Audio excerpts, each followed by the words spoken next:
niamke hata rohoni, kwa neema yako na pendo nitakutumikia.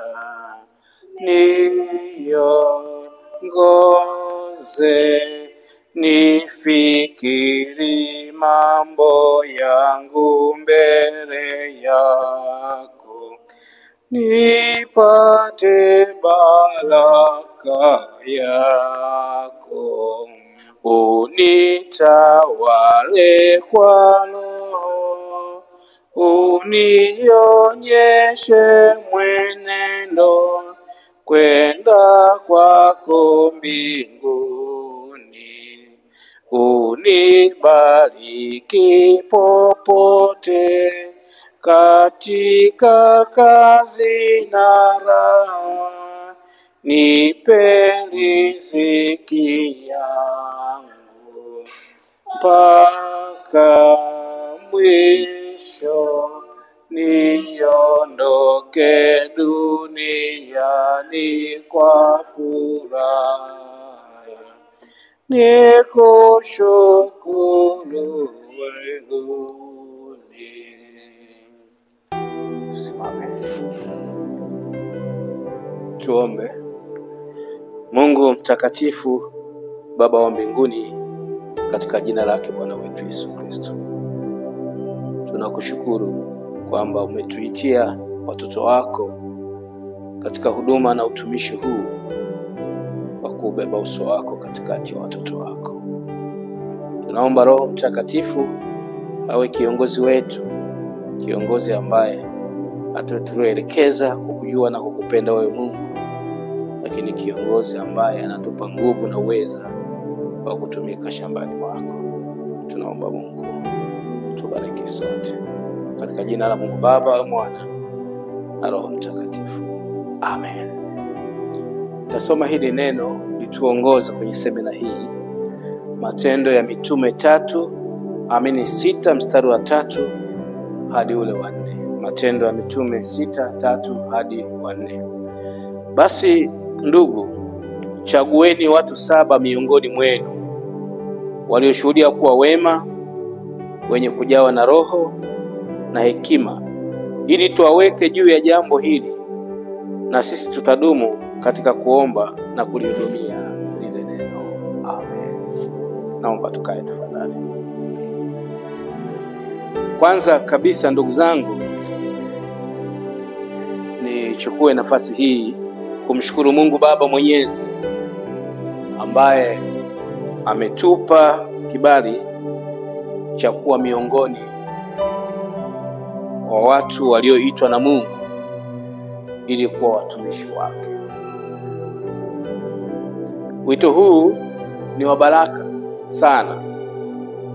Ni wa baraka kwa sababu tunaitwa na Mungu mwenyewe aliyetuumba, tena na ndiye aliyetuweka hapa duniani. Ndiye aliyetuita na kutupa wajibu. Kwa hiyo si jambo dogo, ni jambo kubwa. Aliyetuita hapa duniani ndiye anatuita na kutupa wajibu. Kwa wale wasomaji wa Biblia wanakumbuka Mwanzo 1:26. Mungu akasema, tufanye mtu kwa mfano wetu, kwa sura yetu, atawale samaki wa baharini, ndege wa angani, wanyama kufugwa, dunia yote na viumbe vyote vitambaavyo. Kwa hiyo kumbuka, wakati mwanadamu alipoumbwa sasa na Mungu mwenyewe, kazi aliyempa kubwa ni kutawala. Na kutawala viumbe vyote. Hii ilikuwa ni kazi ambayo Mungu alimkabidhi mwanadamu. Na hii ina maana kwamba Mungu alituamini. Mungu ametuamini. Na hata leo anapotuita katika utumishi huu wa kanisa, anatuita kwa sababu ametuamini. Na anakuona wewe unafaa kuwa mtumishi wa Mungu. Iwe katika jumuiya, iwe katika kikundi, iwe katika usharika kama mzee wa kanisa. Ndugu zangu, tunapoitwa katika huduma hii, Mungu alitoa huduma mbalimbali katika kanisa. Na kwa sababu leo tunazungumzia juu ya wazee wa kanisa, viongozi wa jumuiya, lakini pia na viongozi wa vikundi mbalimbali, naomba niwakumbushe ya kwamba huduma ya uzee wa kanisa ilianzishwa na Mungu mwenyewe. Sisi tunachofanya ni kuendeleza huduma hii kwa kuwapata wazee wa kanisa ambao watafanya kazi ya kumsaidia mchungaji katika kutimiza wajibu wake wa kulisha na kuchunga kundi la Mungu. Kwa hiyo wazee wa kanisa walipewa heshima maradufu kwa sababu walijitaabisha katika kuhubiri na kufundisha neno la Mungu. Kwa hiyo jamii, lakini na waumini waliowachagua, watawapa heshima maradufu kwa sababu ya ule huduma ambayo mtakaifanya katika madhabahu hii. Mtahubiri neno la Mungu, mtafundisha watu, mtasoma matangazo, mtahesabu sadaka, mtasimamia maendeleo ya usharika. Haya yote wanapokuona wewe, wanamuona Mungu ambaye anatumika pamoja na wewe. Kwa hiyo mtapewa heshima, na mahali pengine mtaitwa wachungaji, mchungaji, kwa sababu tu wanakuona unahudumu kanisani. Kwa hiyo uzee wa kanisa si jambo jepesi. Watu wengine wanaona kama ni jambo jepesi, lakini nataka niwaambieni na niwakumbushe ya kwamba ni huduma takatifu ya Mungu ambayo unaibeba. Naomba niwakumbushe ya kwamba mnapokea huduma ya heshima itakayowatambulisha ya kuwa ninyi ni watumwa wake Mungu, ni watumishi wake Mungu. Ni huduma ya kutunza roho za watu. Watu wetu wana changamoto nyingi sana, lakini wanaoitwa kuwahudumia ni ninyi. Iwe kwenye vikundi, ni ninyi mmeitwa. Iwe kwenye jumuiya, ni ninyi mmeitwa. Iwe wazee wa kanisa. Hivyo kitabu cha Matendo ya Mitume sura ya 6 mstari wa 3 na 4 unasema, chagueni watu 7 miongoni walioshuhudiwa kuwa wema, wenye kujawa na roho na hekima, tuwaweke juu ili wawe viongozi. Mkiangalia kwamba watu ndio wamewachagua, lakini nataka niwaambieni kwamba ninyi hamkuchaguliwa na watu. Mungu aliwachagua watu wakathibitisha hiyo ya utumishi wenu. Mmethibitishwa na watu, lakini aliyowachagua ni Mungu mwenyewe. Kwa hiyo kama mmeitwa na Mungu mwenyewe, tunahitaji sasa kuhudumu kwa uaminifu katika madhabahu ya Mungu. Msizoee madhabahu. Madhabahu huwa haizoeleki. Madhabahu ni mahali ambapo watu wanapata kusikia habari za Mungu. Uchaji wa ibada yenye uchaji unaonekana hata na wazee wa kanisa ambao wamekubali kubeba wajibu. Kwa hiyo ninyi sasa ndi wale miongoni mwa watu 7, hata kama mko wengi, lakini ni miongoni mwa wale watu 7 ambao mmeonekana ni wema. Mwende mkauonyeshe wema huu kwa watu wote. Watu ambao mmejawa na Roho Mtakatifu, lakini ni watu wenye hekima ambao Mungu anawahitaji katika huduma hii. Kwa hiyo ni huduma ya Mungu mwenyewe. Mzee wa kanisa umeitwa na Mungu mwenyewe na umekabidhiwa huduma hii. Wakati Musa anahangaika na taifa la Israeli, alikuwa anahangaika kweli kweli. Watu ni wengi na yeye mwenyewe yuko peke yake. Lakini Yethro mkwe wake akamwambia achague watu watakaomsaidia. Na pale ziliorozeshwa sifa za mzee wa kanisa. Kitabu cha Kutoka sura ile ya 18 mstari wa 21, mtumishi wake Musa anawaambia kuchagua watu. Tena watu wenyewe anamwambia, moja, tafuta watu wenye uwezo wa kufikiri, uwezo wa kupanga, uwezo wa kubuni mambo mbalimbali, uwezo wa kutatua migogoro na matatizo, uwezo wa kuona mbali na kufanya watu hawa waishi kwa furaha na kwa amani. Hiyo ilikuwa ni sifa mojawapo ya mzee wa kanisa. Na hata ninyi ambao mpo na wale wote mmechaguliwa katika vikundi, sifa hii ni muhimu sana, kuwa na watu wenye uwezo wa kulifanya kanisa linasimama, uwezo wa kiroho, wamejaa watu nguvu za Mungu. Haya yote ni ya muhimu sana. Lakini jambo la pili, akasema hawa watu wawe wacha Mungu. Unakuwa na mtu mcha Mungu, inafikia mahali watu wanasema kwa kweli, mahali popote utakapokuwa. Nilikuwa na rafiki yangu mmoja, alikuwa ni askari polisi mkuu wa kituo, wakati ule alikuwa OCD. Lakini muda mwingine hata watu wanakuja na migogoro ya ndoa, wamepigana mtu na mke wake, eti wanafikia mahali wanaenda polisi. Akamwambia, njoni. Kesi yenu sio ya polisi hapa, kesi yenu ni ya watu wawili. Kwa hiyo ilikuwa ni vitu vya ajabu sana. Alikuwa mpaka wakafikia mahali anasema, huyu sio polisi, huyu ni mchungaji. Manake anakaa nao, anamalizana nao, alafu anaondoka, anasema nendeni, hayo mambo ya nyumbani ya mahusiano zaidi, sio ya kupelekana polisi. Kwa hiyo ilikuwa ni kitu cha ajabu sana. Ni kwa sababu walikuwa ni watu wacha Mungu. Na ninyi leo mmeitwa, Mungu anawahitaji wacha Mungu, na ninyi ni wacha Mungu. Lakini jambo la tatu, kanisa linahitaji watu wa kweli. Tusiwe waongo. Maneno ya mzee wa kanisa, maneno ya kiongozi, asiwe muongo. Ukibadilika watu hapa unasema hiki, hapa unasema hiki. Mtahudhuria kwenye vikao vya maamuzi, sema ule ukweli, usiongezee jambo ambalo hali. Hicho Mungu anapenda, anasema wao wa kweli.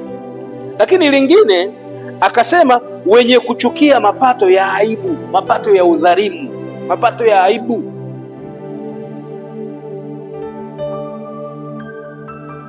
Kuna mtu mmoja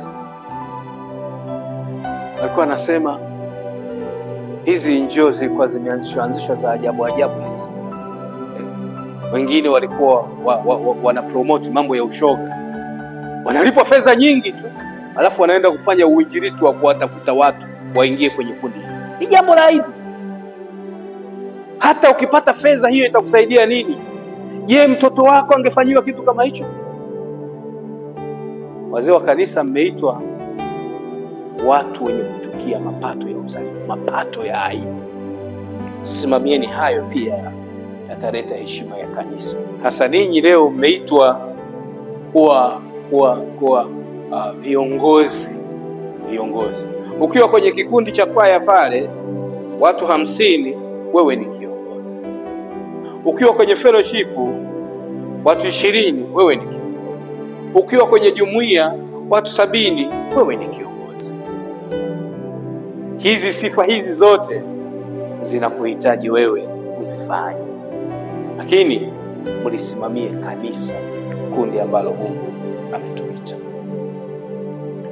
Wito wenu katika kanisa,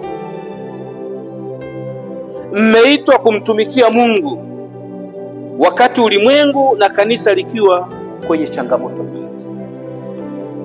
Mmeitwa kumtumikia Mungu wakati kanisa na ulimwenguni kuna changamoto nyingi.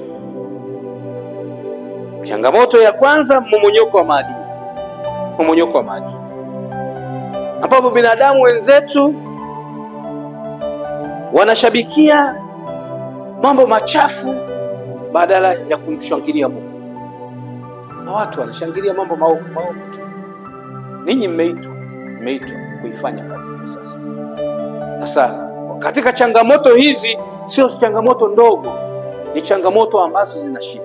Watoto wetu wamebadilika, tabia na mienendo imebadilika, maisha wanaoishi ni ajabu. Ninyi mmeitwa, lakini mmeitwa malezi duni kwa watoto. Wazazi tumekosa muda wa kulea watoto. Fedha imepewa heshima kuliko maisha ya watoto wao, kuliko kumpenda Mungu. Ndio kizazi tulichoitiwa. Wakati fulani nilikuwa naangalia, siku moja nilisema kwenye ibada, mtoto ikawekwa vitu vingi, alafu alikuwa anawaonyesha, akashika Biblia, fedha, simu. Kila mtu anakimbilia kwenye nini? Kwenye fedha. Mwingine anakimbilia simu, mwingine, yani vitu vingi. Mmoja akaja akachukua Biblia. Alipochukua Biblia, mle ndani ndio kakuta hekima na maarifa na kila kitu likatoka huko. Fedha likatoka. Leo hii watoto wetu na jamii yetu juu ya Mungu ni mbali kabisa. Ukieleza habari za Mungu ako mbali. Alafu sisi wazazi nafikia mahali nasema, muacheni tu hivyo hivyo, waacheni hivyo hivyo. Alafu nafikia mahali tunalalamika, jamani, maadili yamepungua. Kumbe wazazi tumekosa muda. Wazazi wamekosa muda kukaa na watoto wao, na kukosa muda huku kumeleta athari kubwa katika familia na taifa kwa ujumla wake, kwa sababu hatuna muda wa watoto. Sasa zamani akina mzee Kiongozi wanajua, mtoto akikosea mtu wote alikuwa anaweza uwezo wa kumchapa. Lakini sasa hivi jaribu mchape mtoto wa mtu, yani utashangaa unabebwa na polisi mbio mbio kwamba amenipigia mtoto wangu. Kumbe umemkuta mtoto anafanya jambo baya, na wewe umechukua hatua kama mzazi ukamwadhibu. Lakini mzazi mwenzako anaona kwamba umefanya baya, hukumtendea haki mtoto wake. Mmeitwa uchaji katika nyumba za ibada umepungua, watu kutoona umuhimu wa ibada. Lakini ninyi ndio mmeitwa katika wakati. Mmeitwa wakati watu wengi wana msongo wa mawazo unaotokana na tatizo la afya. Msongo wa mawazo. Mtu anaingia kanisani hayuko. Watu wakicheka ndio anastuka, wamesema nini? Hakuwepo kwenye ibada. Ninyi mmeitwa katika majira haya. Lakini mmeitwa katika hali ngumu inayowakabili Wakristo wa Tanzania kwa ujumla wake.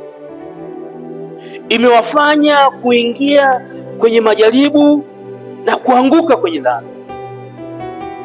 Hali ngumu. Nafikia mahali mtu anatoka hana uhakika juu ya kesho yake, lakini wakati huo anajaribiwa aende kwenye ibada, na wakati huo anafikiri ataishije juu ya maisha yake. Mjaribu anamuingia hapo, anamjaribu, anamwangusha. Ndio kanisa tuliokuwa nalo. Lakini angalieni, mmeitwa katika wakati ambao kuna ukosefu wa ajira kwa vijana wetu. Wazazi bado wanaendelea kulea watoto wao. Wamemaliza elimu ya vyuo vikuu, anarudi nyumbani. Baba na mama wanaendelea kulea. Asubuhi anasema naomba sadaka, asubuhi anasema naomba nauli. Bado mtoto mdogo. Wanafikia mahali hawa watoto kisaikolojia wamekuwa wameathirika, hawana msaada. Watakimbilia wapi? Ninyi mmeitwa katika kipindi hiki, kipindi ambacho kanisa linapita katika hali ngumu sana. Lakini sio hiyo tu, duniani, lakini hata katika nchi yetu tunazungumzia uharibifu wa mazingira. Leo hii mazingira yameharibika. Mazingira haya yameharibika Anayefanya haya ni binadamu. Mungu ametuweka katika mazingira mazuri sana, lakini leo changamoto za kibinadamu na shughuli za kibinadamu zimefanya mazingira yetu sio rafiki. Hali duni ya uchumi wa kanisa tumeitiwa katika kipindi hiki. Tunategemea sadaka. Tunafanyaje tutoke katika hali hii? Na ninyi mmeitwa. Vikao vingi, sadaka nyingi zinakuja tu, lakini yote ionekane kwamba tumeitwa katika mazingira yenye changamoto za jinsi kama hiyo. Chuki na uadui miongoni mwa waumini. Chuki na uadui. Hata waumini wetu inafikia mahali wengine hawaongei. Wako kwenye jumuiya moja, mwingine anasema mimi siwezi kwenda kwenye ile jumuiya kwa sababu tu fulani hatuongei. Wakati huu pia mmeitwa. Lakini sio hilo tu, mmeitwa kipindi ambacho kanisa linapitia mafundisho potofu kuhusu Mungu yanayoletwa na manabii na mitume. Lakini mwisho mmeitwa katika kipindi ambacho magonjwa ya kila aina yanaibuka siku hizi. Bado Mungu amewaita ili nyinyi mtumikie kanisa. Ndugu zangu, katika changamoto hizi zote ambazo kanisa zinakutana nazo, nakabiliana nazo, lakini sio kanisa tu, hata katika nchi yetu tunakabiliana nazo, ninyi ndio mmeitwa ili mlitumikie kanisa. Nini matazamio ya kanisa sasa kwenu? Matazamio ya kanisa, matazamio ya washarika. Kwanza, enendeni mkawe mfano mwema kwa kanisa na jamii. Mkawe mfano mwema ili muweze kukemea uchafu unaofanywa na wanadamu wasio na hofu ya Mungu. Enendeni mkayafanya ili mlisaidie kanisa, muikomboe jamii. Ninyi mnapokwenda mkawa na mfano mwema, mkaishi maisha mema, mkawa watu wema, mna uwezo mkubwa wa kuwa na nguvu ya kukemea uchafu ulioko miongoni mwa watu wa Mungu. Enendeni sasa mkasimamie mafundisho ya neno la Mungu kwa usahihi katika mitaa yenu, ili mafundisho potofu yaweze kukoma. Watu wanafundishwa mambo ya ajabu sana, na ninyi mmeitwa katika wakati na majira haya. Enendeni mkasimamie uchaji wa ibada zenu kwa utulivu na unyenyekevu, mkitambua ya kwamba Mungu amewaita katika huduma takatifu. Nendeni mkayafanya hayo. Enendeni mkatumie vipawa, elimu na uweza wenu katika kubuni njia mbalimbali za kuinua uchumi wa usharika na kanisa kwa ujumla wake. Anzisheni miradi endelevu, na wala msiwe watu wa kulalamika, bali mkaimarishe roho za watu kwa kufanya vitu kwa uwazi, kwa usahihi na kwa wakati sahihi, ili kuamsha hali ya Wakristo kulipenda kanisa lao. Vipawa vyenu vionekane kwamba vitaleta baraka katika kanisa endapo ninyi wenyewe mtaingia na kushiriki kikamilifu kulikomboa kanisa lisiwe kanisa tegemezi. Morogoro ni mji tajiri kweli kweli, lakini sisi tu kwa neema ya Mungu tuna zile heka 38. Lakini nafikiri kwa baraza jipya linaloingia, hebu fikirini upya. Fikirini kwa upya. Hata ikifikia mahali tukiwa na heka hata 1000 ni sahihi. Kila kala sijui wanauza migomba, wanauza ndizi, wanakata shambani, ni maendeleo. Fikirini kwa upya, kanisa litasimamaje? Kazi hii imeitwa ninyi, ndio mategemeo ambayo haya yanatazamwa. Enendeni mkasimamie na kuanzisha huduma ya udiakonia ili kuleta matumaini mapya kwa watu waliokata tamaa, wanaoishi kwenye changamoto mbalimbali. Kuna wajane, wagane, yatima, wagonjwa na wafungwa walioko magerezani. Hii ni huduma za kanisa.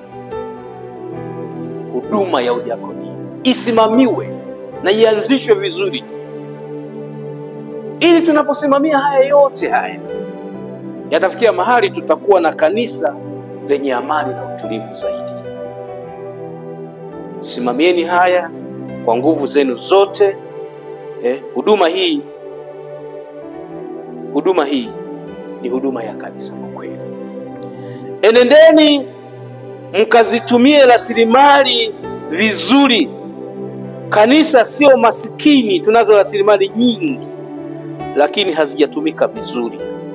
Tukisoma hata kitabu cha Mwanzo sura ya 1 mstari wa 16, Mungu ametupa zawadi na rasilimali nyingi zinahitaji matumizi ya wanadamu. Alitupa mito, ametupa watu wapo, ametupa misitu, ametupa ardhi, ametupa.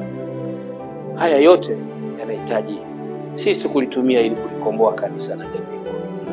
Enendeni mkatunze tunu ya amani katika kanisa na taifa kwa ujumla wake. Tunzeni tunu ya amani. Changamoto ziko nyingi tulizo nazo zinahitaji kutatuliwa ili watu wakutane na Mungu, nanyi msiende kuchochea vurugu na malumbano na viongozi wenu wa kiroho.